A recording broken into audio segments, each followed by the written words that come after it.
হজের প্রস্তুতি হিসাবে কি কি কাজ করা উচিত? হজে যাওয়ার আগে বা আমরা মক্কায় পৌঁছার পর মূল হজের আগে প্রস্তুতি হিসাবে আমাদের সবচেয়ে গুরুত্বের সাথে যেটি করা উচিত তা হলো হজের মানসিক প্রস্তুতি গ্রহণ করা।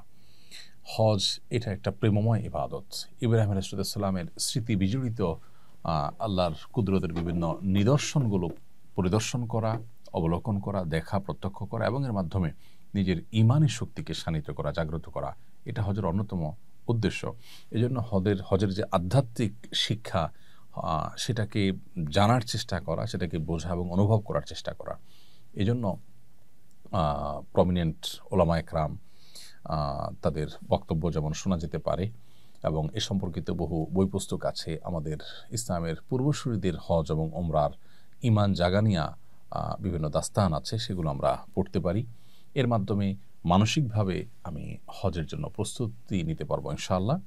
দ্বিতীয়ত, হজের বিধিবিধানগুলো যেহেতু জীবনে বারবার করে আমাদের পালন করার মতো সুযোগ আসে না, সচরাচর জীবনে একবার ফরজ হয়, সেজন্য কোনোভাবে যেন মিস না হয়, ভুল না হয়, বড় কোনো ত্রুটি যেন না হয়, এমনকি ছোট ত্রুটিও যেন না হয়, সেজন্য হজের আদ্যপান্ত জানার চেষ্টা করা। নবী করিম সাল্লাল্লাহু আলাইহি ওয়াসাল্লাম বলেছেন, খুযু আন্নী মানাসিকাকুম, তোমরা তোমাদের হজের বিধিবিধানগুলো আমার কাছ থেকে গ্রহণ করো, আমি যেভাবে করেছি সেভাবে তোমরা সেগুলোকে সম্পাদন করো। অতএব নবী সাল্লাল্লাহু আলাইহি ওয়াসাল্লাম কীভাবে হজ করেছেন, কোন জায়গায় কী করতে বলেছেন, কোন জায়গায় কোন দোয়া পড়বেন এবং দোয়ার জায়গাগুলো কী কী, কোনটা ফরজ, কোনটা ওয়াজিব, কোনটা নফল, কোনটার পরে কোনটা, 8ই জিলহজ থেকে নিয়ে 13ই জিলহজ পর্যন্ত আমরা এই দিনগুলোর কখন কোন কাজটা করব, স্টেপ বাই স্টেপ আমাদের জানতে হবে।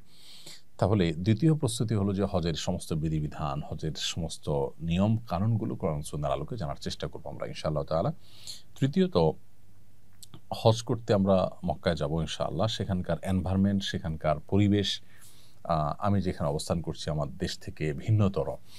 অতএব সেখানে গিয়ে সুস্থ সবলভাবে আমি নিরাপদে নির্বিঘ্নে যেন ইবাদতবন্দি করতে পারি, স্মুথলি যেন আমার সমস্ত দোয়া এবং ইবাদত, তওয়াফ ইত্যাদি নিবেদন করতে পারি, সেজন্য শারীরিকভাবেও নিজেকে প্রস্তুত করা এবং সেখানকার প্রতিবন্ধকতাগুলো মাথায় রেখে আমাদের প্রস্তুতি গ্রহণ করা। এভাবেই ত্রিমুখী প্রস্তুতি যদি আমরা গ্রহণ করতে থাকি, ইনশাআল্লাহ হজ অর্থবহ হবে। সেই সাথে আরেকটি সম্পূরক প্রস্তুতির কথা বলবো, আল্লাহর কাছে দোয়া করা যে আল্লাহ আপনি আমাকে সুস্থ সবলভাবে স্বাভাবিকভাবে হজের সমস্ত কাজগুলো সম্পাদন করার তৌফিক দান করুন।